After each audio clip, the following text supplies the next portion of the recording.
뭐 다리에 고양이 닿은 느낌 오는데?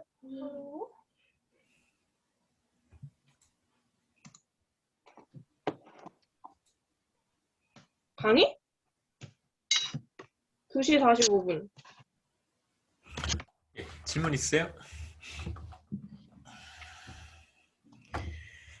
오늘 우리 8장 인플레이션에 대한 이야기를 좀 하도록 하겠습니다. 안경 어딨지? 질문 있으시면 질문하시고요.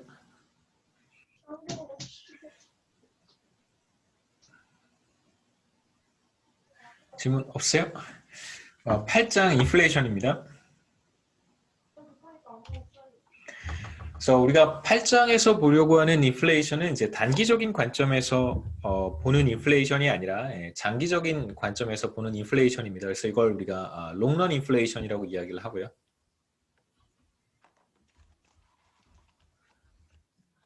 그래서 뭐 지난달 소비자 물가 상승률이 몇 %였는지 뭐 이런 이야기들을 많이 하는데 사실상 우리의 관심사는 최근 몇 개월 사이의 인플레이션율의 변화는 아니고 비교적 긴 기간, 최소한 5년 혹은 10년, 20년, 30년에 걸쳐서 나타나는 이제 장기적인 물가 상승률의 변화에 관심을 갖고 8장을 보도록 하겠습니다.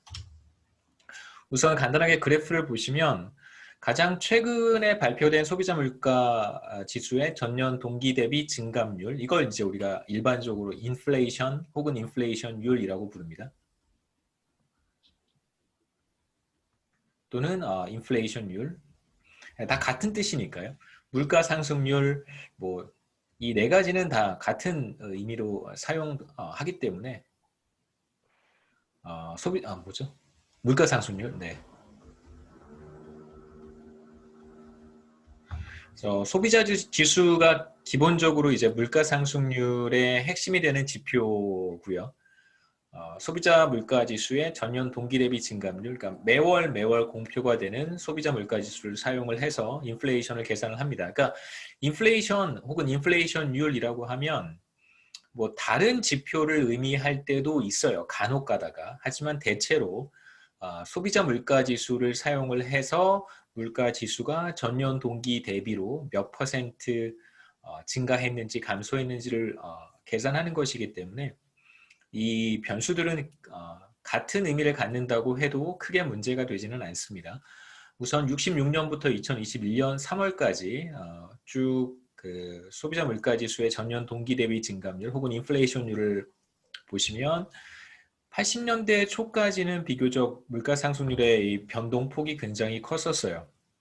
그래서 어떨 때는 20%까지 30%까지 올라갔던 적도 있습니다. 그래서 여기 두 번의 물가 상승률이 스파이크가 나타나는데 두 번의 스파이크는 제 1차 오일 샥, 2차 오일 샥이에요. 들어보셨을 거라고 생각합니다. 오일 쇼크고요.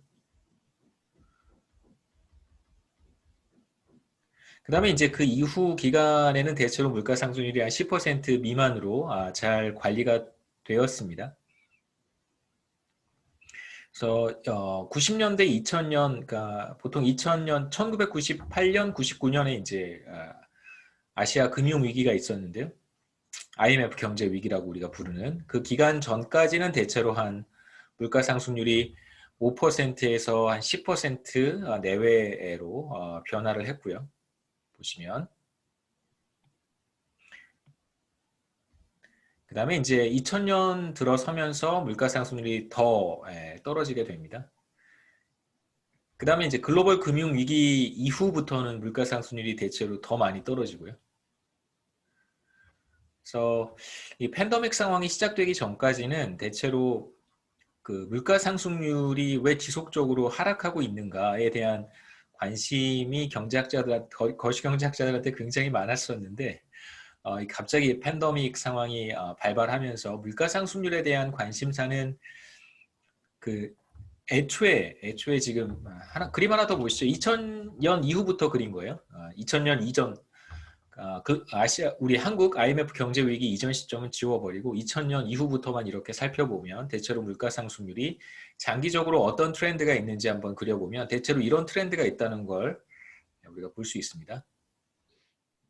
이런 트렌드를 그려볼 수 있겠죠. 그렇죠? 여러분 마음이 깨끗한 사람은 보이죠? 그렇죠? 장기 트렌드가 제가 다시 한번 지워볼 텐데 마음이 깨끗한 사람은 장기 트렌드가 보일 거예요. 거시경제학을 사랑하거나 마음이 깨끗한 사람들은 이렇게 보입니다. 장기 트렌드가. 그래서 팬데믹 상황 전까지는 이러한 트렌드가 지속적으로 하락하는 현상에 대해서 많은 관심을 갖고 경제학자들이 좀 스터디를 하고 있었는데 이러한 현상은 한국에서만 나타나는 현상은 아니었고요. 유럽이라든가 미국에서도 비슷한 현상이 계속해서 나타나고 있었어요. 물가 상승률이 계속 하락하는 거예요. 그러니까 0%까지. 그러다가 이제 팬데믹 상황이 터졌고 지금은 물가 상승률 상승 압력이 있습니다. 그러니까 인플레이션 상승 압력이 있어요. 지금은 물가 상승률이 상승하는, 그러니까 물가 상승률은 퍼센트로 표현을 한단 말이에요. 지금 뭐 대체로 한 1% 조금 넘었는데 지난 3월 달에 보이시죠, 그렇죠? 1.5%까지 올라갔는데요. 그러니까 이건 물가 상승률을 퍼센트로 표현을 하는데 물가 상승률 자체가 상승하는, 그러니까 물가가 상승하는 게 인플레이션이고요. 물가 상승률이 상승하는 현상이 이제 나타날 것으로 보입니다. 그러니까 인플레이션 압력이 있어요. 그래서 다시 이전에 많은 거시경제학자들이 관심을 가졌던 물가 상승률의 어떤 변화에 대해서는 조금 또 다른, 그 다르게 또 다른 방향으로 스터디를 하겠죠, 그렇죠? 예. 우리도 이제 비슷한 우려를 컨선을 표하고 있습니다. 앞으로 물가 상승률이 대체로 이제 상승하는 방향으로 갈 텐데 이렇게 갈 거라는 것이죠, 그렇죠? 예. 이렇게 상승하는 방향으로 이제 가지 않을까. 여러 가지 이유가 있는데 뭐 간단하게만 말씀을 드리면 우리가 지금 여기서 장기적인 관점에서의 인플레이션 이야기만 하고 있기 때문에 우선 비교적 2년, 3년 이 타임 호라이즌 안에서 물가 상승률이 상승할 것이라고 보는 이유는 우선은 몇 가지가 있어요. 그러니까 그 객관적인 측면에서 생각해 보면 경기 회복이 나타나고 경기 회복이 글로벌 경기 회복이 글로벌 경기 회복에 대한 이제 시그널이 여러 곳에서 관찰되고 있고 지금 뭐 여러분 아시겠지만 미국 같은 경우에도 백신을 그 맞은 사람이 굉장히 많잖아요. 거의 뭐 제가 알기로는 최소한 1억 5천만 명 이상 이 이제 1회 접종은 마친 걸로 알고 있고요. 굉장히 높은 비율의 인구가 백신을 접종을 했습니다. 그다음에 뭐 영국 같은 경우에도 네, 집단 면역 체제로 거의 들어갈 거로 보고 있고 유럽의 몇몇 국가들도 이제 그런 모습을 좀 보이고 있죠. 뭐 독일이라든가 프랑스는 아직까지 좀 시간이 걸리겠지만 일단 영국, 미국 이렇게 경기 회복에 대한 이제 강한 시그널이 나타나고 있습니다. 경기 회복 과정에서 이제 물가 상승률이 상승하는 것은 일반적인 현상이에요. 그건 이제 왜 그런지 나중에 제가 경기 변동에 들어가서 말씀을 드릴 것이고 경기 회복은 물가 상승률을 야기하는 매우 중요한 요인 가운데 하나입니다. 이게 이제 첫 번째고요. 두 번째는 이제 과도한 재정 지출이 과도한 재정 정책이 물가 상승률을 초래할 수 있습니다. 비교적 중기 장기적 관점에서 이건 우리가 8장 후반부에서 제가 간단하게 말씀드릴 거예요. 과도한 재정 정책, 그러니까 프린팅 머니죠. 돈을 찍어내는 그런 정책을 시행하게 되면 그러니까 유동성을 공급하는 정책 혹은 이제 과도한 재정 정책을 시행하게 되면 물가 상승률 상승 압력이 존재하게 됩니다. 그 다음에 또 하나는 이건 이제 정치적인 입장에서 사람들이 생각하는 건데 뭐 경제 이론과는 별 관련은 없고요. 과도한 재정 정책을 시행하게 되면 한국에서도 비슷한 문제가 있었습니다만 지금 계속해서 문제 제기가 되고 있죠. 재난지원금이라든가 그 정부가 추경을 통해서 경기를 부양하려고 하는 과정에서 국가 채무가 급격하게 빠른 속도로 늘어나고 있습니다. 국가가 일종의 빚을 지고 있는 거잖아요. 그러니까 국채를 발행을 하는데 그 발행한 채권을 누군가가 이제 구입을 하는 거예요. 그러면 어느 시점 거기 채권에는 이제 만기가 있습니다. 뭐 10년이면 10년, 5년이면 5년, 뭐 30년이면 30년, 10년, 5년, 30년 이후에 이제 정부가 그 채권을 상환하겠다는 거예요. 예를 들어 10억짜리 채권 국채를 발행을 했습니다. 그러면 뭐 어떤 금융기관 혹은 어떤 개인 투자자가 그 국채를 10억 원을 주고 매입을 하겠죠. 그럼 그걸 가지고 있다가 10년 뒤에 정부가 10억 원을 주고 그 국채를 이제 매입을 하는 거예요. 회수를 하는 것입니다. 그런데 이건 이제 명목 가치란 말이에요. 10억 원의 가치가 생각해 보시면 뭐 지금 10억 원의 가치랑 10년 뒤에 10억 원의 가치는 현저히 다를 거예요. 당연히 10년 뒤에 10억 원의 가치가 더 낮겠죠. 그런데 만약 물가 상승률이 굉장히 과도하다면 그러면 10년 뒤에 10억 원은 그 가치가 훨씬 더 많이 떨어질 거예요. 그래서 정치적인 측면에서 보면 국가가 이런 지금 글로벌 경제 측면에서 봤을 때 굉장히 심각한 대공황에 가까운 경제 위기를 우리가 지금 겪고 있는데 이 과정에서 국가 채무가 거의 모든 국가들에서 엄청나게 국가 채무가 늘어날 거예요. 엄청난 채권을 발행을 해서 재정 정책을 수행을 한단 말이에요. 그러면 5년 뒤, 10년 뒤, 20년 뒤에 정부가 상환해야 되는 채무가 굉장히 그 규모가 크기 때문에 그건 당연히 명목 가치로 표현이 되는 거잖아요. 그러니까 정부가 어떤 정책을 펼 수 있냐면 물가 상승률을 용인하는 거예요. 조금 높은 물가 상승률, 예를 들면 예전에는 2% 정도에서 물가 상승률을 관리하려고 했었는데 이게 3% 정도로 올라가더라도 그냥 내버려 두는 거예요. 굉장히 이렇게 뭐랄까요? 탈러런트해지는 거예요. 정부가, 중앙은행이나 정부가 그러한 정책 스탠스를 취할 가능성이 높다고 지금 시장에서 판단을 하는 것이죠. 왜 그러냐면 과도한 물가 상승, 그러니까 과도하다고 표현하기는 그렇지만 굉장히 탈러런트하게 물가 상승률을 관리를 하게 되면 10년 뒤, 15년 뒤에 국가가 상환해야 되는 그 빚이 국가 채무가 실질 가치로 봤을 때는 많이 떨어질 테니까요.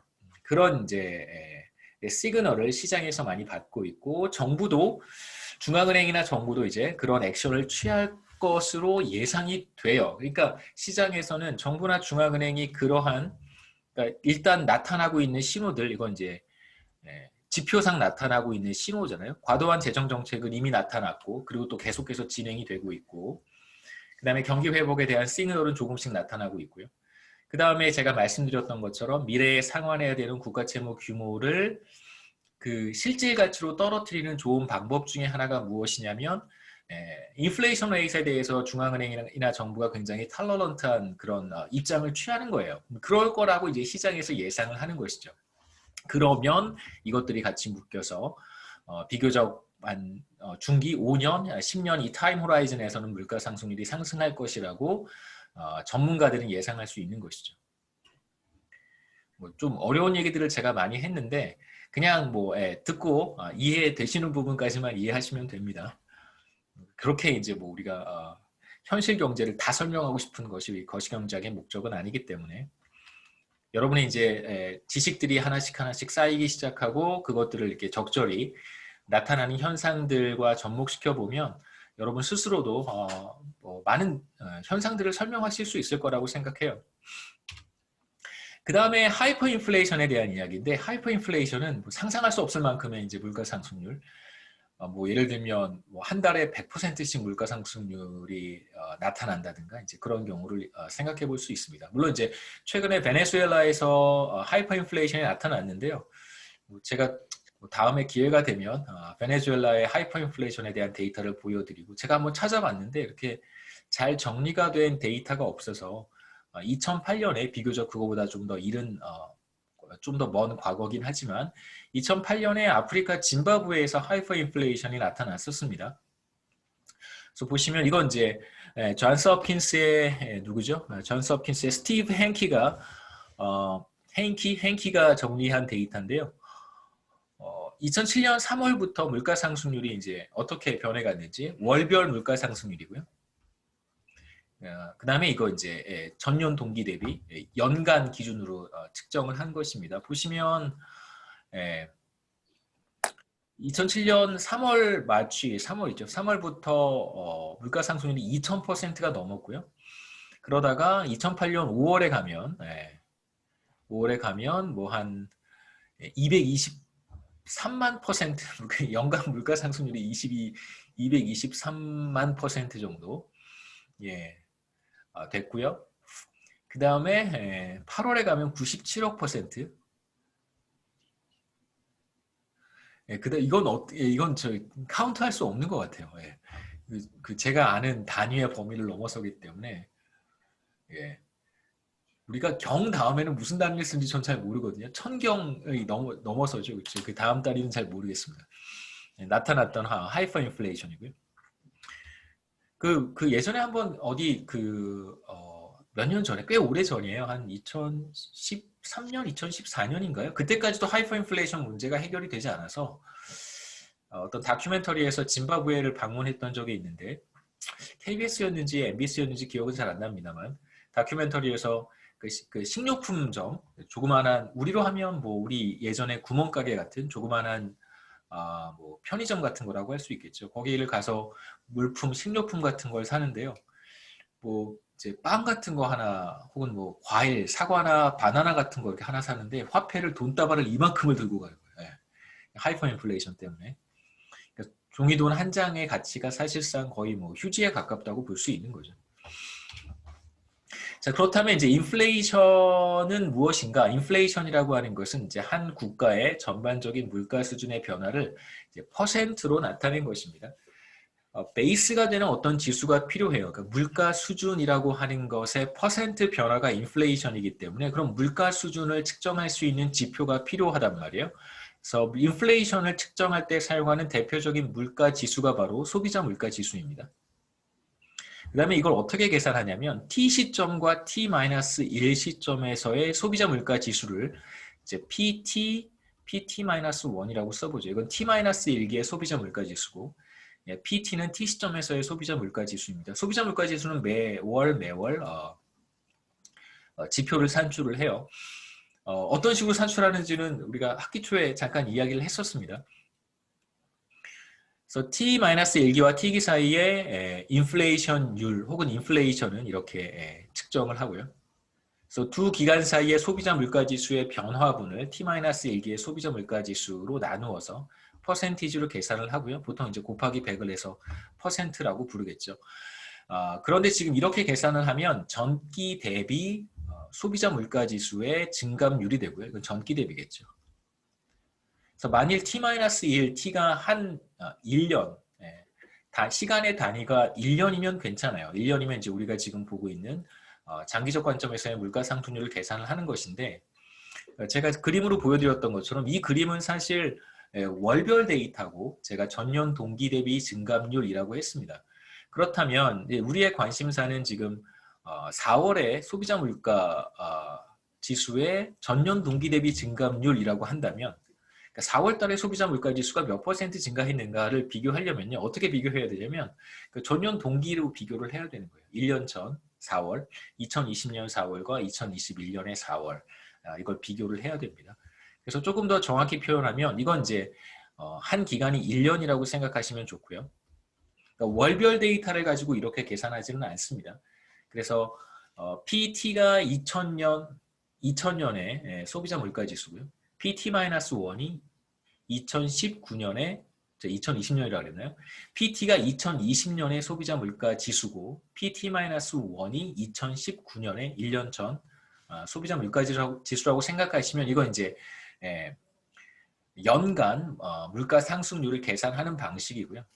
앞서 얘기했던 것은 월별 데이터가 우리한테 주어진다면 대체로 이제 전년 동기 대비로 측정을 합니다. 왜냐하면 계절적인 요인이 있잖아요. 그렇죠? 뭐 추석이라든가 혹은 뭐 크리스마스라든가 설날이라든가 이런 기간이 이렇게 좀 껴 있으면 특정 식료품이나 과일, 채소 뭐 이런 것들에 대한 수요가 갑자기 늘어나기 때문에 2월과 3월 사이의 소비자 물가지수의 변화와 3월과 4월 사이의 소비자 물가지수의 변화를 그렇게 비교하는 건 사실 좀 make sense는 하진 않아요. 그래서 같은 어떤 계절적 요인을 반영한 1년 전에 2월, 3월, 그다음에 1년 지금의 2월, 3월 이렇게 비교하는 게 이제 make sense 하겠죠. 여하튼 뭐 전년 동기 대비 소비자 물가 지수의 증감률이라고 하는 것은 이렇게 표현하면 좋을 것 같아요. 마이너스 12. 여기서 이제 PT는 T 시점 T월의 소비자 물가 지수고요.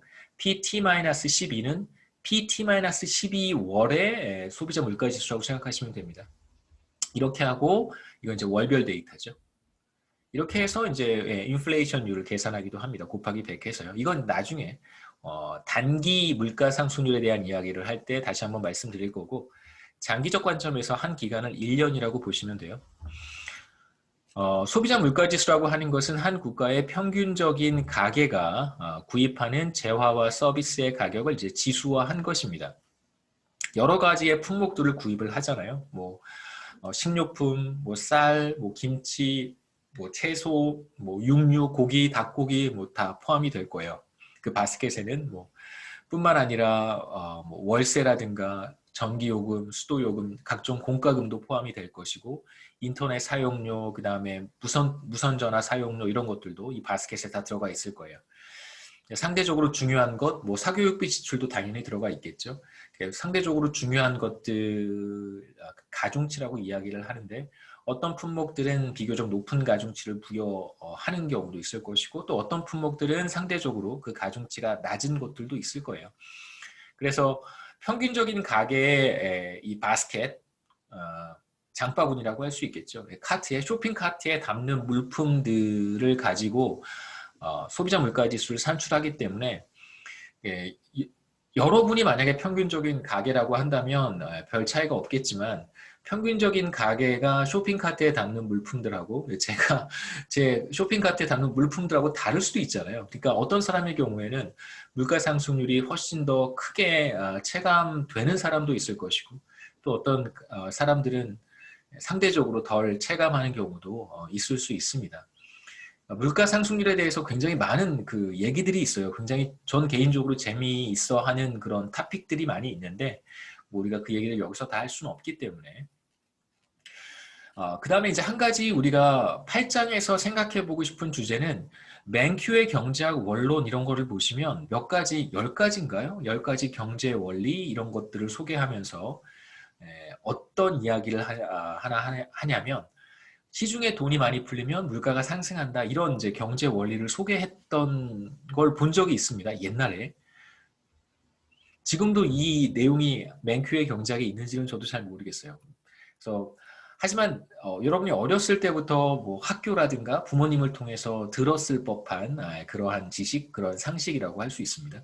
시중에 왜 돈이 많이 풀리면 물가가 상승할까를 한 번쯤은 생각해 볼 수 있었을 텐데 모르겠습니다. 부모님이나 학교 선생님이 이런 말씀을 하셨을 때 왜 그런 거예요? 라고 질문하셨을 수도 있는데 누군가 질문을 했다면 뭔가 이렇게 납득할 만한 설명을 들으셨는지는 저도 잘 모르겠어요. 네. 납득할 만한 설명을 할 수 있을지는 저도 잘 모르겠습니다.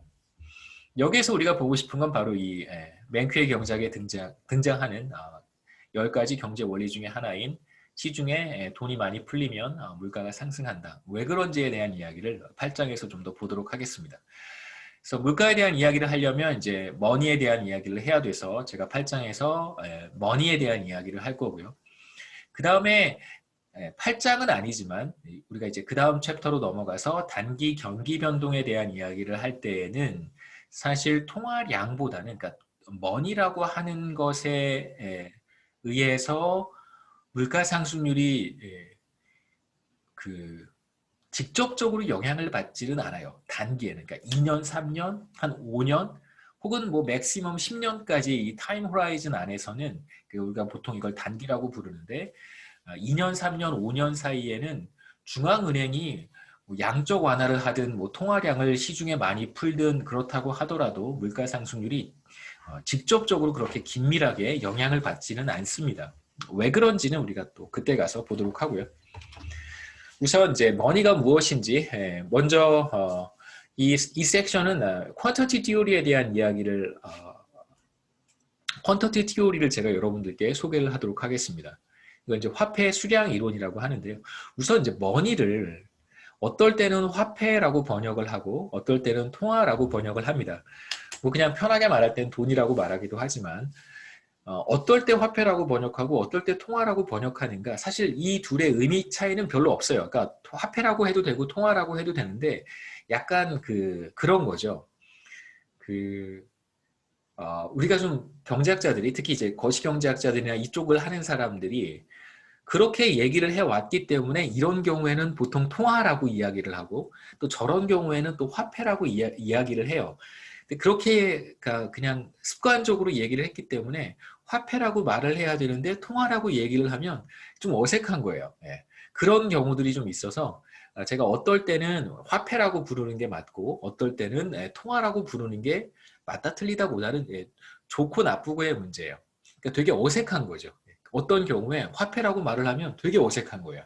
그럴 때는 통화라고 해야 맞고 그 다음에 통화라고 해야 되는데 화폐라고 해야 되는데 통화라고 하면 또 되게 어색하게 들리는 거죠.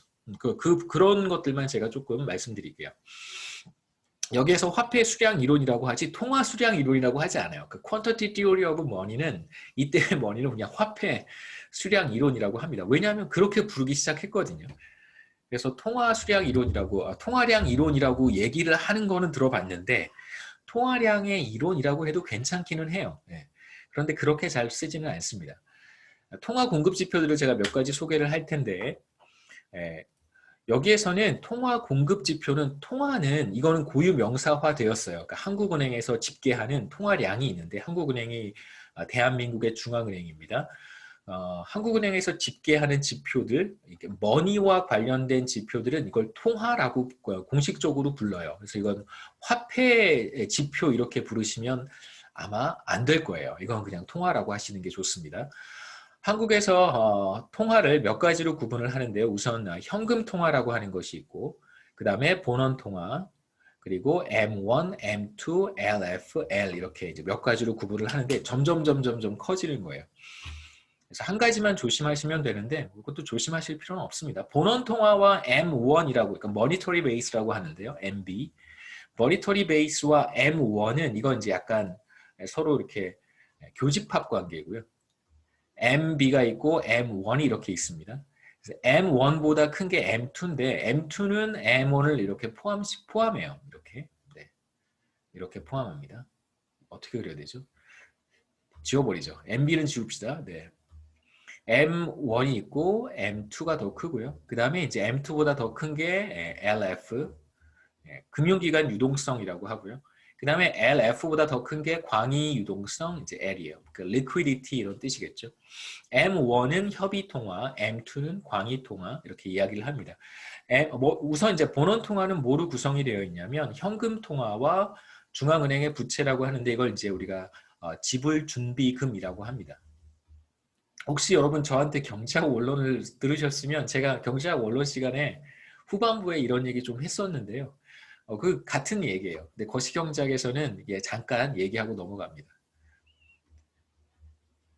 왜냐하면 그렇게 중요하지 않기 때문에 지불준비금이고요. 그 다음에 이제 M1은 지불준비금이 들어가지는 않고 현금 통화와 요금을 예금, 그 다음에 수시 입출금식, 저축성 예금, 그러니까 그 유동성이 굉장히 높은 것들, 금융상품들을 이제 M1에 포함을 해요. 요금을 예금은 수시 입출금이잖아요. 그래서 언제든 인출할 수 있는 그런 어카운트에 들어있는 돈을 우리가 M1에 포함을 시킵니다. M2는 그거보다는 M1을 포함하고 M2는 그거보다 조금 더 유동성이 떨어지는 금융상품들이에요. 그러니까 즉시 해지해서 바로 현금화할 수 없는 그런 금융상품들, 그러한 금융계약에 묶여있는 돈들을 우리가 M2로 카운트를 합니다.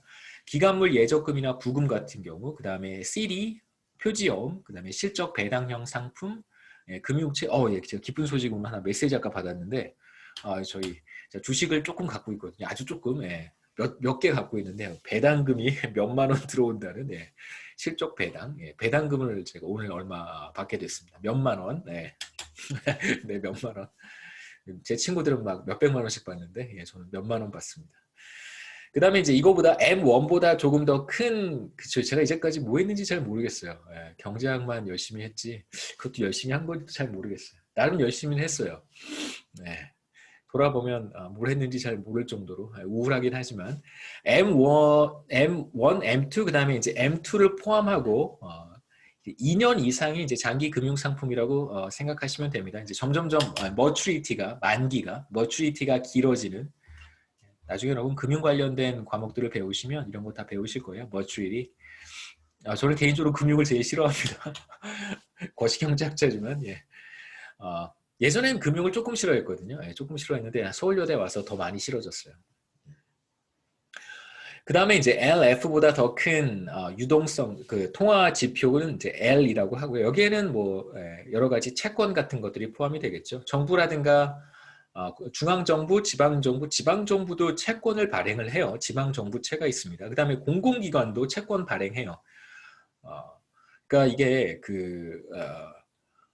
이거 참고로 말씀드리는 거지만 그 국채 발행은 사실 그 국회에서 의결하는 의결 사항이기 때문에 어느 정도 감시가 되는데 뭐 서울시라든가 경기도라든가 이런 데서도 저기 채권 지방채를 발행할 수 있거든요. 이제 그런 거는 시의회 그다음에 뭐 지방자치단체 의회에서 감시 감독을 한단 말이에요. 근데 그게 제대로 이루어지지 않으면 그게 다 국가 채무가 되는 것이죠.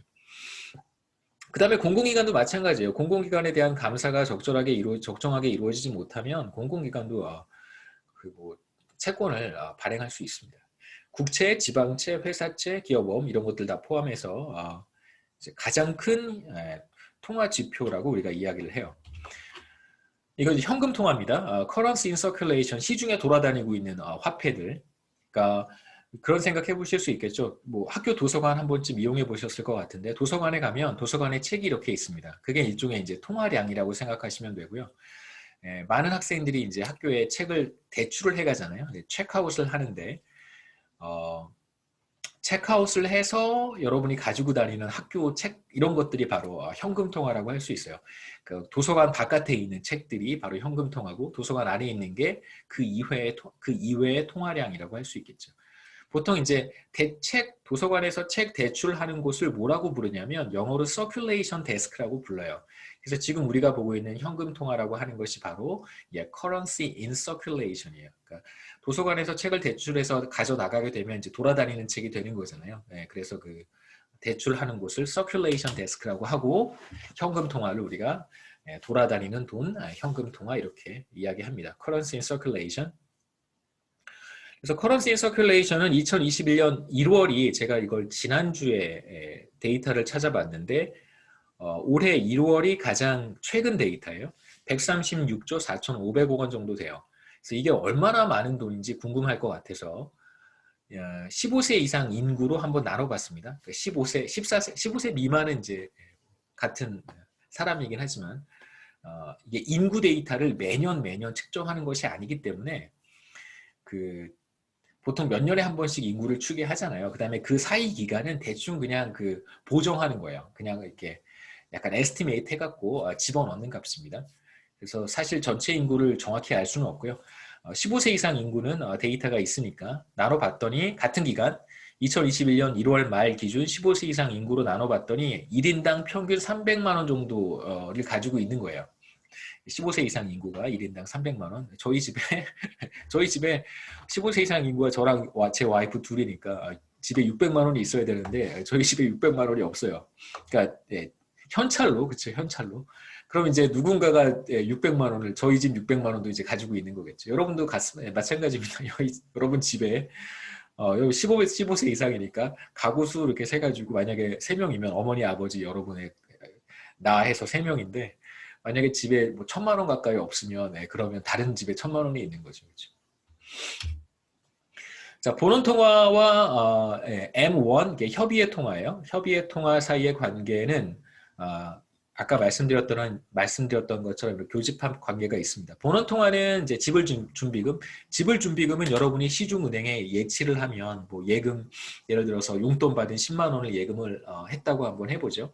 아르바이트에서 번 돈 100만 원을 은행에 예금을 했습니다. 그러면 법에 의해서 몇 %를 반드시 중앙은행에 예치하도록 해야 돼요. 왜냐하면 혹시라도 몇몇 은행 고객들이 와서 일시에 대량 금액을 인출할 수 있기 때문에 그러면 그 금액을 은행이 준비해서 줘야 되잖아요. 충분한 금액을 은행 그 뒤에 금고가 있는데 금고에 충분한 돈을 준비를 해두면 문제가 없겠지만 은행도 그렇게 많은 돈을 계속 금고에만 쌓아두면 손실을 볼 수 있단 말이에요. 계속해서 다른 금융기관이나 다른 기업이나 혹은 다른 소비자들에게 대출을 해주는 것이 혹은 금융상품에 투자를 하는 것이 안전자산이든 위험자산이든 은행 입장에서는 수익을 창출할 수 있는 방법이어서 가급적 은행 뒤에 금고에다가 돈을 많이 쌓아두진 않을 거예요. 그런데 갑작스럽게 대량 인출 사태가 벌어지면 이걸 백업할 수 있는 캐시가 부족하니까 만일의 경우 대비해서 중앙은행에 일정한 금액을 예치를 해둡니다. 그래서 비교적 큰 규모의 인출 사태가 벌어지면 즉시 중앙은행에 가서 갈 필요는 없죠, 그렇죠? 다 전산화되어 있으니까 컴퓨터로 돈 찾아와가지고 그 돈을 이제 고객들한테 지급하면 될 거예요. 그래서 법으로 지정이 되어 있는 법정 지불 준비율이라고 하는 게 있어서 몇 퍼센트는 반드시 중앙은행에 예치를 해야 되고요. 그거보다 더 많이 예치해도 상관없어요. 그 은행 뒤에 금고에다가 쌓아둬도 되고 그 볼트라고 하죠. 은행 뒤에 있는 대형 금고는 세이프라고 하지 않고 볼트라고 해요. 그 볼트 캐시라고 합니다. 그 다음에 이제 중앙은행에 예치해 놓을 수도 있고 초과로 초과 지준금의 형태로 예치할 수도 있습니다. 그게 바로 본원통화고 M1은 이 지불준비금은 들어가지 않아요. 중앙은행에 있는 지준금은 들어가지 않고 요구불 예금만 들어갑니다. US 통화지표의 경우에도 비교적 간단하지만 같은 컨셉이에요. Currency in Circulation이 있고 본원통화는 바로 Bank Reserves가 이게 바로 지준금입니다. 미국 중앙은행이 이제 Federal Reserve Bank잖아요, 그렇죠? 연방 준비은행이라고 보통 불러요. Federal Reserve Bank입니다. 그 다음에 그 M1은 우리로 하면 협의의 통화. M1은 이제 Currency in Circulation과 Checkable Bank Deposits가 이제 바로 이제 요구불 예금의 형태고요. 그 다음에 여행자 수표. 제가 작년인가 재작년에 여행자 수표 미국 안식년으로 가려고 여행자 수표를 좀 많이 샀는데 요즘은 여행자 수표를 잘 안 쓴다고 그러더라고요. 그래서 왜 그런가요? 그랬더니 뭐 신용카드를 요즘 많이 쓰니까 그냥 신용카드 가지고 가서 뭐 이렇게 큰 금액에 해당하는 물품들을 구입을 한다는 식으로 은행에서 얘기를 했던 것 같아요. 그래서 예전에 제가 젊었을 때 유학 갈 때 트래블러스 책을 많이 가지고 갔었는데 최근에 갔더니 이제 별로 트래블러스 책을 가지고 있지는 않더라고요. 여하튼 이런 것들 M1에 포함이 되고 M2는 M1 플러스 저축성 예금입니다. 그래서 제 경험인데요. 여러분이 이제 미국에 가셔서 만약에 이렇게 뭐 체킹 어카운트 그다음에 세이빙스 어카운트 이런 걸 이제 개설을 할 수 있어요. 체킹 어카운트는 기본적으로 언제든 뭐 돈을 넣고 빼는 것이 자유롭고요. 그다음에 세이빙스 어카운트에 만약에 돈을 이렇게 넘기면 그러면 이제 세이빙스 어카운트에서 돈을 끌어올 때 시간이 보통 24시간이 걸려요. 그러니까 세이빙스 어카운트에 있는 돈을 바로 인출할 수가 없고 뭐 은행에 따라 조금씩 다르지만 대체로 비슷합니다. 세이빙스 어카운트에 있는 돈을 만약에 10만 원을 내가 찾고 싶으면 이걸 체킹 어카운트로 이렇게 넘겨야 돼요. 이렇게 넘겨오는데 하루가 걸려요. 그래서 미리 넘겨오고 그 다음에 다음날 가서 이제 체킹 어카운트에서 그 돈을 빼내올 수 있습니다. 그래서 이게 바로 유동성이 떨어지는 것이죠. 즉시 뭐 어떤 이제 금융 계약을 해지를 하고 현금화하기 어려운 금융 상품들이 이제 M2에 해당이 된다고 생각하시면 돼요. 그 다음에 뭐 MMF 같은 거, 뭐 머니마켓 펀드죠. 이런 것들도 포함이 됩니다. 그래서 미국의 데이터 보면 이제 조금 우리가 몇 가지 중요한 정보를 얻을 수 있어서 우선 글로벌 금융위기가 2007년, 8년 이렇게 발발하죠. 그렇죠? 글로벌 금융위기가 이렇게 발발했습니다. 그런 다음에 이제 미국 중앙은행이 어떤 정책을 시작을 하냐면 양적 완화, quantitative easing이라고 하는 정책을 시행을 해요. QE라고 부르는데 quantitative easing이고요. 만든 말이죠. 굉장히 말들을 참 잘 만드는 것 같아요. 그렇죠? quantitative easing을 3단계에 걸쳐서 시작합니다. 그래서 quantitative 1차 양적 완화, 2차 양적 완화, 3차 양적 완화를 하고 이제 사실상 그 글로벌 금융 위기가 끝나죠. 그러니까 이걸 이제 우리가 Great Recession이라고 부르는데요. 이 기간, 그러니까 우리는 글로벌 금융 위기라고 하는 것을 영어로는 The Great Recession이라고 부릅니다. 그러니까 대공황, The Great Depression을 연상케 하죠. The Great Recession이 이제 리만 브라더스 사태 이후에 발생한 글로벌 금융 위기가 이제 미국에서는 The Great Recession이라고 하고요. 유럽 사람들도 The Great Recession이라고 이야기합니다. 그리고 나서 이제 사실상 Great Recession이 끝나고 나서 이제 정상화하는 과정이 있었는데 그러다가 팬데믹 상황이 터지면서 다시 한번 시중에 유동성 공급을 하기 시작하는 것이죠. 그래서 중앙은행의 지준금을 포함한 이게 바로 본원 통화입니다. 모니터리 베이스죠. 자, 이제 퀀터티 티오리에 대한 이야기를 좀 시작을 할 텐데요. 머니가 어떤 것인지 우리가 좀 봤으니까 시간이 언제까지죠? 2시 45분까지죠. 제가 가끔 이렇게 시간을 막 헷갈릴 때가 있어서 네, 우리 2시 45분까지입니다. 그 다음에 중간 시험 범위는 오늘 제가 커버하는 내용 부분까지라고 생각하시면 됩니다. 화폐 수량 이론은 장기의 통화량과 인플레이션 사이의 이제 관계를 설명해주는 이론, 모형이라고 할 수 있고요. 이 이론이 아직까지 생존해 있다고 하는 것은 이 이론이 현실을 잘 설명하기 때문이죠. 이건 또 다른 이름이 케임브리지 이퀘이션이라고 해요. 케임브리지 경제학자들이 만든 이론이기도 합니다. 그러니까 굉장히 오래된 이론이에요. 100년 가까이 된 이론입니다. 케임브리지 학파가 있으니까요. 경제학에서 그 케임브리지 학파가 있는데 지금은 지금은 없죠. 이제 더 이상 뭐 존재하지 않는 학파이긴 한데 과거에 굉장히 유명했던 학파이기도 하고, 그러니까 영국이 경제학계에서 굉장한 영향력을 미쳤었잖아요. 그때 이제 케임브리지 학파가 있었는데 그 학파에서 만든 이퀘이션이어서 케임브리지 이퀘이션이라고 부르기도 합니다.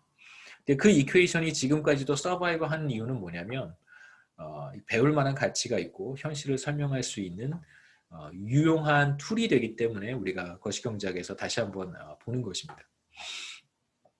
수량방 정식은 이렇게 표현을 하고요. 통화량 곱하기 화폐 유통 속도를 곱해놓은 값은 명목 GDP와 같다라고 하는 게 수량 방정식 퀀티티 이퀘이션이에요. 여기서 MT는 T 시점의 통화량이고 뭐 커런시 인 서큘레이션이라고 생각하시면 제 생각에는 조금 더 도움이 될 것 같습니다. 근데 굳이 그렇게 생각하지 않으셔도 괜찮아요.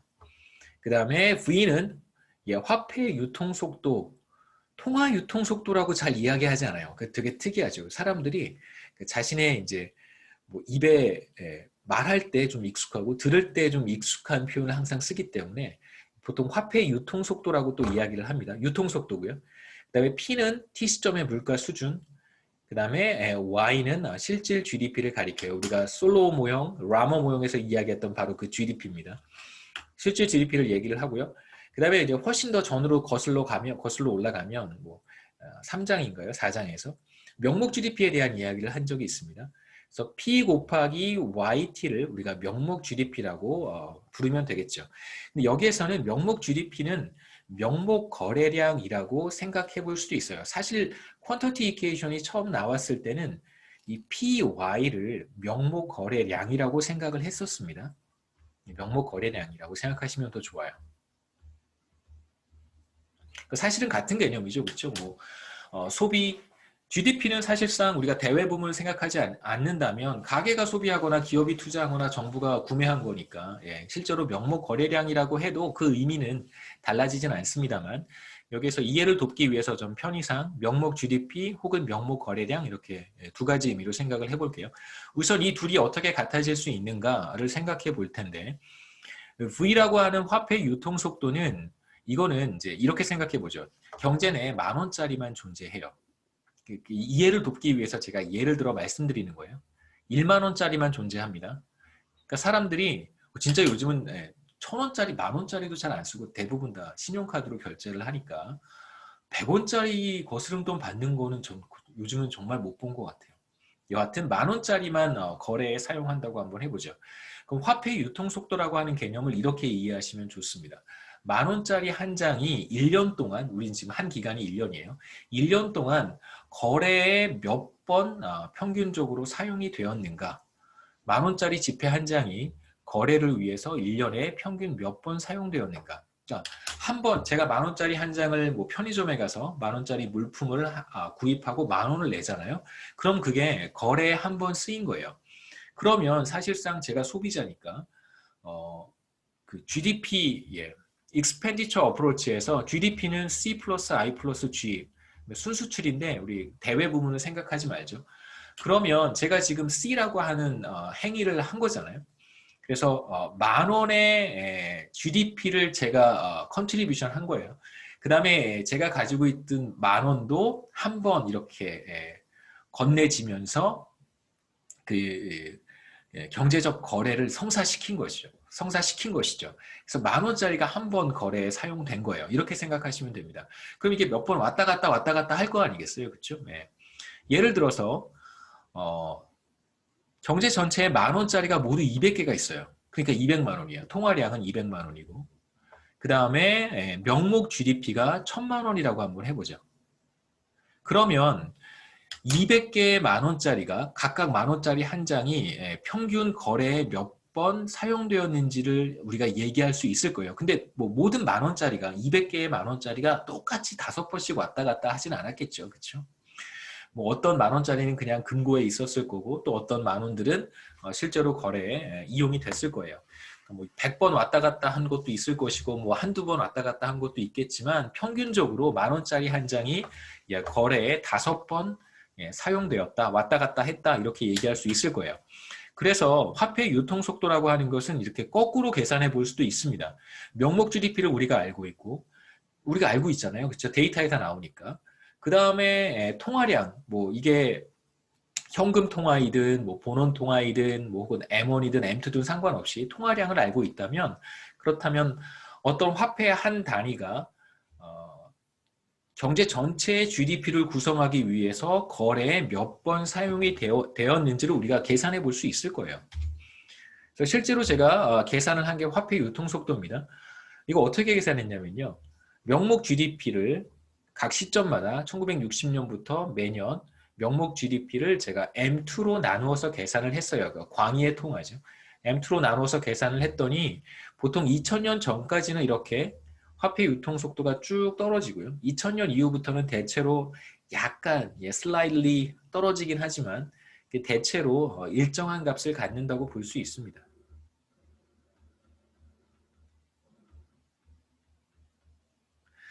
보통 이제 한국 경제의 거시경제를 연구하는 사람들은 특히 이제 보통 IMF 경제 위기 이후에 이제 거시경제가 본격적으로 뭐 제대로 작동하기 시작했다라고 이제 보는 시각도 있고, 혹은 뭐 한 90년대부터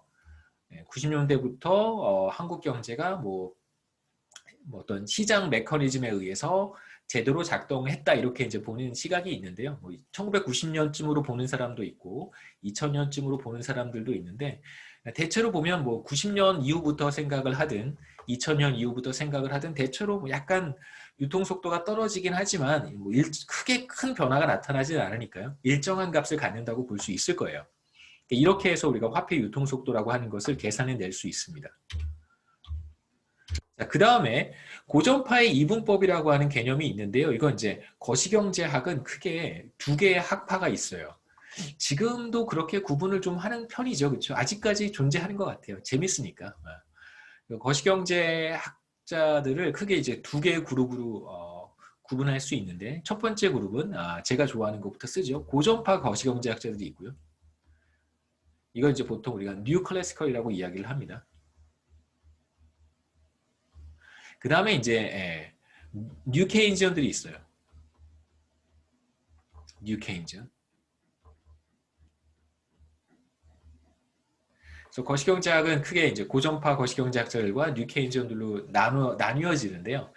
뭐 여러분 들어보셨을 법한 사람인 존 메이너드 케인즈라고 하는 사람의 이 전통을 이어받은 경제학자들이 이제 뉴 케인지언이고요. 그 다음에 이제 애덤 스미스부터 시작해서 리카르도, 뭐 고전파, 정말 이제 고전파라고 할 수 있는 클래시컬들의 어떤 이론을 그대로 이제 계승한, 예를 들면 시장 청산이라든가 완전 경쟁 균형 이런 거 굉장히 좋아하고요.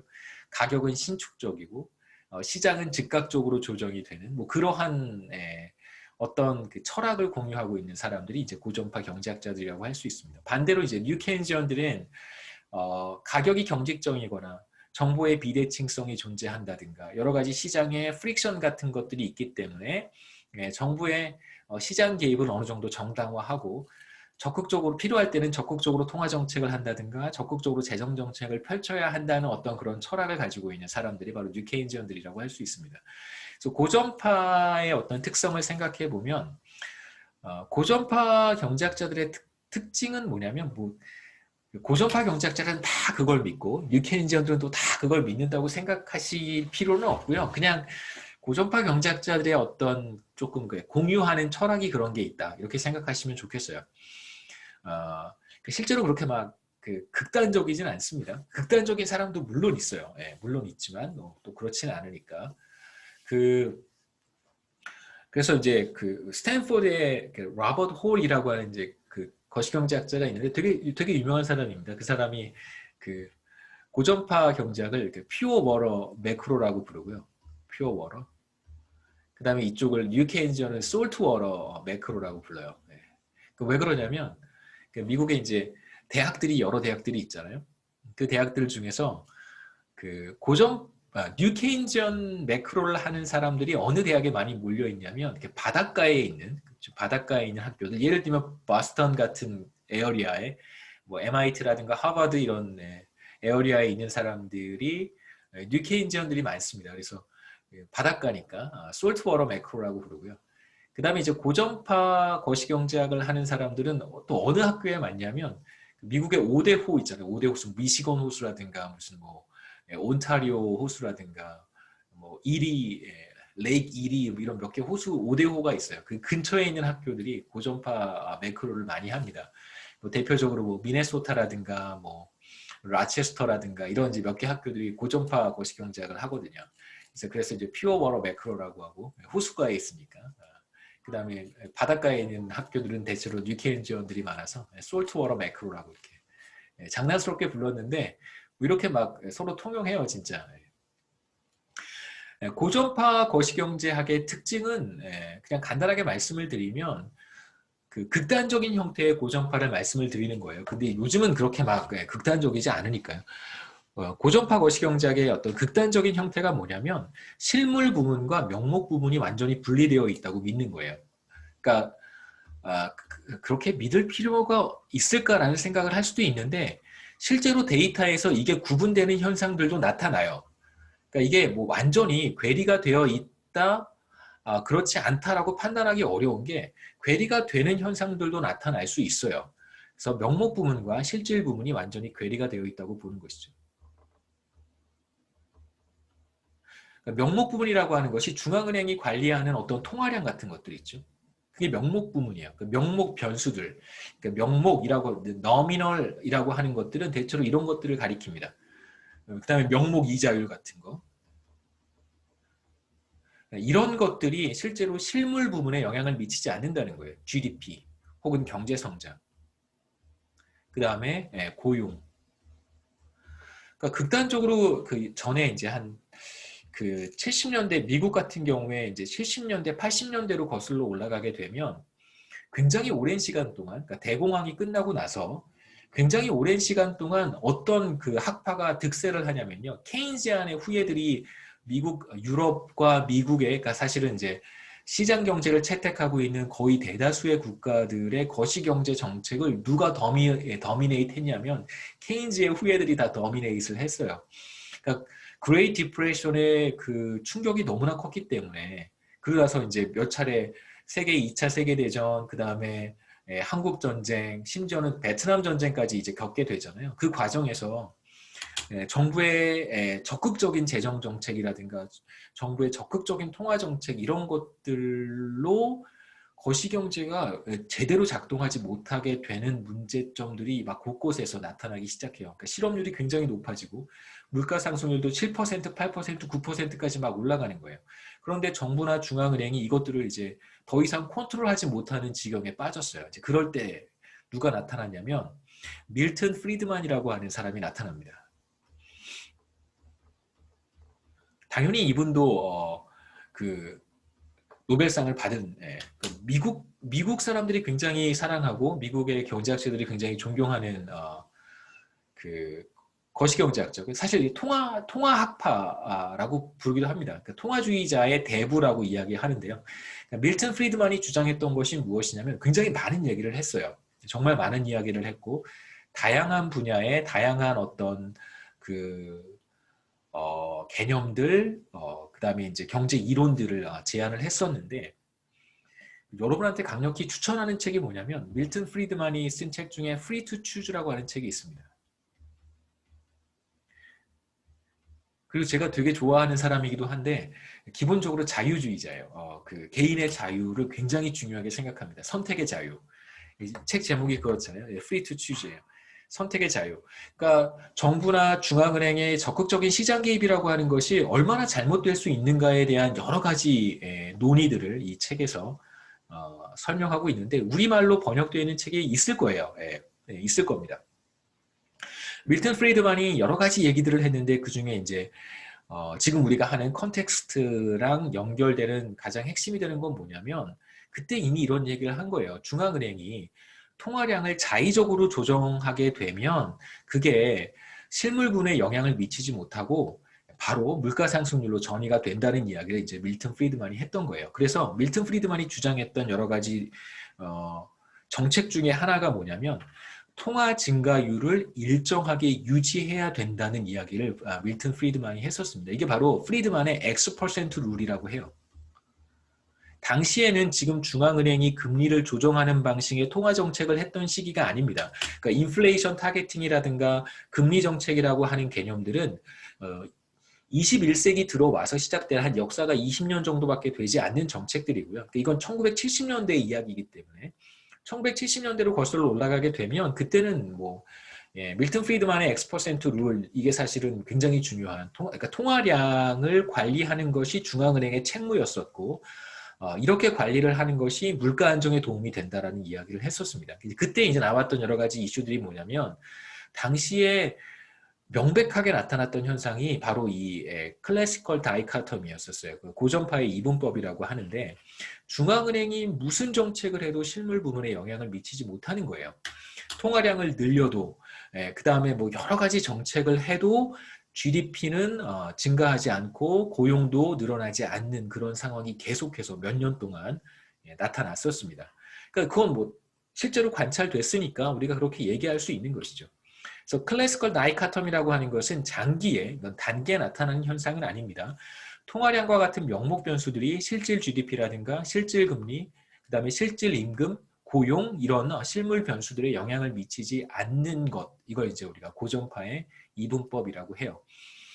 클래시컬 다이카톰이라고 하는데 이걸 어떤 책에서는 고전적 이분법이라고 번역하는 책이 있는데 그렇게 말을 해도 틀린 건 아니지만 고전파 거시경제학자들의 기본적인 약간 극단적인 철학이라고 할 수 있습니다. 그러니까 실제로 데이터에서 관찰되기 때문에 틀린 이론은 또 아니에요. 실질 GDP에 대한 이제 기본적인 가정은 우리가 솔로우 성장 모형과 라먼 모형에서 확인했었습니다. 실질 GDP라고 하는 것은 생산함수를 구성하는 여러 가지 컴포넌트들, R&D라든가 자본 스탁이라든가 노동 이런 것들에 의해서 결정되는 것이지 통화량이라든가 이자율에 의해서 결정되지 않는다는 거 우리가 다 알고 있습니다. 이거는 단기에도 우리가 똑같이 이야기할 수 있어요. 그 다음에 화폐 유통 속도는 여러분 다음 슬라이드에서 제가 보여드렸던 것처럼 대체로 일정한 값을 갖습니다. 그래서 단기에 화폐 유통 속도가 변하는 일은 거의 나타나지 않고요. 그 다음에 통화량은 이건 중앙은행이 선택하는 거예요. 그래서 이런 경우 통화량은 외생적으로 결정된다라고 합니다. 그래서 외생적이라고 하는 표현은 또 다른 변수에 의해서 영향을 받는 것이 아니다 이런 뜻이에요. 그러니까 통화량에 영향을 주는 변수는 없다. 그런 경우에 그 변수를 우리가 익사지너스하다고 이야기를 하죠. 외생적이다. 그러니까 다른 변수들의 영향을 받는 변수가 아니고 오히려 다른 변수들의 영향을 주는 변수라고 생각하시면 돼요. 그 다음에 이제 중앙은행이 조절하게 되는 정책 변수이기도 하죠.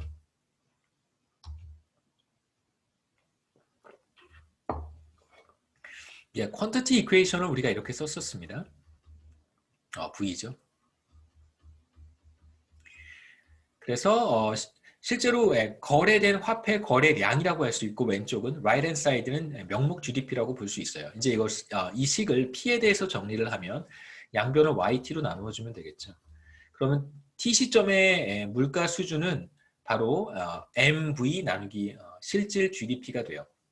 자, 그러면 이 식에서 보면 제가 아까 뭐라고 그랬었냐면 첫 번째, 실질 GDP Y라고 하는 것은 생산함수, 생산성, 자본 스탁, 노동에 의해서 결정되는 것이지 무슨 통화량의 영향을 받지 않는단 말이에요. 클래시컬 다이카토미를 우린 기본적으로 가정을 하고 있습니다. 장기에 있어서는 10년, 20년, 30년에 있어서는 GDP라고 하는 것이 정말 중앙은행의 통화량에 영향을 받았을까? 한국 경제 생각해 보시면 지난 3, 40년 동안 엄청난 속도로 성장을 했는데 중앙은행의 통화량에 의해서 영향을 받았을까? 그렇게 생각하는 사람은 제 생각에 거의 없습니다. 실제로 그렇고요. 그 다음에 화폐 유통 속도 일정하단 말이에요. 자, 그러면 V가 일정한 값을 갖고 있으니까 우리가 무슨 얘기를 할 수 있냐면 분자가 늘어나는 속도와 분모가 늘어나는 속도에 따라서 P가 결정될 것이다 라고 이야기할 수 있겠죠. 다시 말하면 Y가 늘어나는 속도보다 M이 늘어나는 속도가 더 빠르다면 그럼 물가는 상승할 거예요. 반대로 M이 늘어나는 속도보다 Y가 늘어나는 속도가 더 빠르다면 물가는 하락하겠죠. 오히려 인플레이션 레이트는 마이너스가 될 거예요. 여하튼 물가가 상승하는 이유는 무엇이냐면 이 퀀터티 이퀘이션으로부터 우리가 얻은 결론은 통화량의 증가율이 통화량이 증가하는 속도가 실질 GDP가 증가하는 속도보다 빠르다면 물가는 상승한다. 이렇게 얘기할 수 있겠죠. 자, 이번에는 퀀터티 이퀘이션을 이제 적절하게 우리가 잘 정리를 해서 물가 상승률, 통화량의 증가율, 경제 성장률에 대한 식으로 한번 바꿔서 표현해 보도록 하겠습니다. 제가 다른 데서 한번 해보죠. 화이트보드에서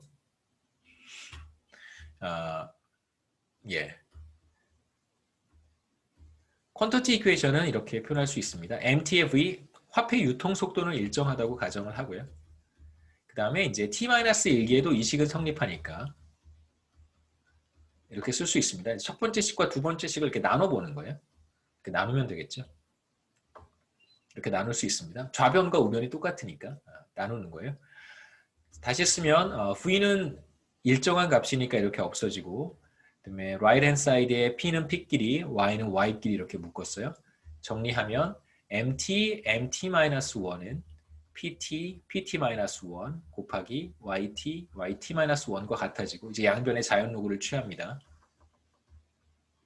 그럼 이제 곱셈으로 되어 있으니까 로그 더하기 로그가 되겠죠. 다시 쓰면 이쪽에 로그의 MT-1은 로그의 PT-1과 같고 더하기 로그의 YT-1과 같아요. 이건 제가 다시 한번 설명하지는 않겠습니다. 시간이 많지 않으니까.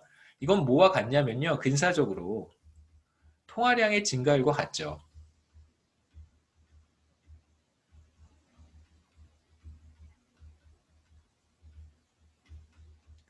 그래서 이걸 이제 편의상 통화량의 증가율을 우린 장기에 걸쳐서 생각을 하는 거예요. 그러니까 T-1기와 2019년과 2020년 사이의 통화량의 증가율에만 관심이 있는 것이 아니라 지난 20년, 지난 30년 동안의 통화량의 증가율, 평균 통화량의 증가율에 관심이 있으니까 이걸 이제 그냥 일반적으로 통화량의 증가율이라고 해서 GM이라고 쓰겠습니다. 이건 뭐 비교적 긴 시간, 긴 기간 평균 통화량의 증가율이라고 한번 생각해 보죠.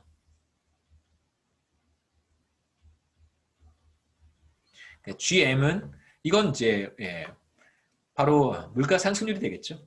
파이라고 쓰고요. 인플레이션. 그 다음에 이 값은 실질 GDP의 증가율이니까 GY라고 쓰겠습니다. 우리가 얻은 결과가 뭐냐면 GM은 물가 상승률 더하기 실질 GDP의 증가율과 같다. 이런 식을 얻은 거예요. 제가 얻은 식은 바로 이것과 같죠. 앞서 제가 썼던 식은 파이 플러스 GY인데 이걸 이제 파이에 대해서 정리하면 파이는 통화량의 증가율 마이너스 실질 GDP의 증가율이 되는 거예요. 그래서 아까 제가 뭐라고 그랬었냐면 통화량이 늘어나는 속도가 실질 GDP가 늘어나는 속도보다 더 빠르다면 물가는 상승한다라고 했습니다. 그 말은 무슨 말이냐면 통화량의 증가율 마이너스 실질 GDP의 증가율의 차이가 바로 인플레이션율이다. 그러니까 장기의 물가 상승률을 결정하는 것은 무엇인가? 장기의 물가 상승률을 결정하는 것은 무엇인가? 바로 통화량의 증가율과 경제 성장률이다. 이렇게 말할 수 있다는 것이죠. 이건 이제 어디에서부터 온 거냐면 퀀터티 이퀘이션으로부터 온 거예요. 보시죠. 경제 성장률이라고 하는 것은 아까도 말씀드렸던 것처럼 우리가 또는 솔로우 성장 모형과 라머 모형에서 봤던 것처럼 생산성, 그 다음에 자본 스탁, 뭐 혹은 노동 이런 것들에 의해서 결정되기 때문에 통화량과 아무런 관련이 없습니다. 이 둘은 서로 상호작용하지 않아요. 장기에 둘은 서로 관련이 없습니다. 자, 예를 들어서 통화량의 증가율이 6%고 그 다음에 장기 경제 성장률이 4%라고 한다면 그럼 이제 물가 상승률이 몇 %인지 장기에 몇 %인지 우리가 얘기할 수 있겠죠. 2% 우리 이 식으로부터 간단하게 계산해 볼 수 있습니다. 그 다음에 이제 또 하나 해보고 싶은 것은 이런 거예요.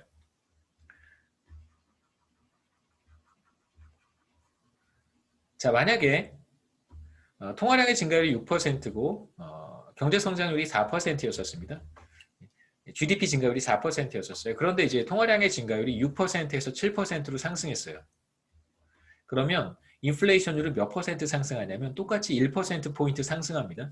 그래서 2%였던 인플레이션율이 통화량의 증가율이 1%포인트 상승한 거니까 3%가 되겠죠. 퍼센티지 포인트와 퍼센트는 구분하실 수 있을 거라고 생각하는데요. 자, 만약에 5%에서 6%가 되면 이건 이제 우리가 뭐라고 얘기하냐면 첫 번째 1%포인트 상승했다 이렇게 얘기하기도 하고 두 번째 5%에서 1%는 5분의 1이니까 이건 이제 20% 상승했다고 이야기해도 괜찮아요. 이렇게 그냥 1% 상승했다라고 하면 그건 뭐 대체로 무슨 말인지는 이해할 수 있어요. 5%에서 1% 상승했습니다. 그래서 6%가 됐습니다. 이렇게 말을 하면 그렇게 말하면 안 되긴 하지만 다 이제 알아들을 수는 있어요. 하지만 그렇게 얘기하면 틀린 얘기입니다. 그래서 가급적 여러분은 이 둘을 좀 구분하셨으면 좋겠어요. 그래서 5%에서 20% 상승해야 6%가 되는 거고요. 또는 5%에서 1%포인트 상승해야 6%가 되는 것이다. 단순히 5%에서 1% 상승해서 6%가 된다라고 하면 그건 사실상 정확히 얘기하면 틀린 표현이고 정확히 표현하는 걸 좀 시도해보는 것도 의미는 있겠죠. 그래서 실제로 이제 한번 우리가 확인해 봐야 되는 것은 통화량의 증가율과 인플레이션율 사이에 이런 이제 긴밀한 관계가 정말 나타나는 것일까? 자, 데이터로 보여드리겠습니다. 1966년부터 2020년까지 10년 단위로 제가 데이터를 끊어본 거예요. 이 점을 생각해 보시면 1980년대, 그러니까 1980년부터 1989년까지 통화량의 증가율이 있을 것이고 물가 상승률이 있을 거예요. 이거의 평균값이에요. 그래서 80년부터 89년 사이 10년 기간 동안 통화량의 증가율은 30%나 됐고요.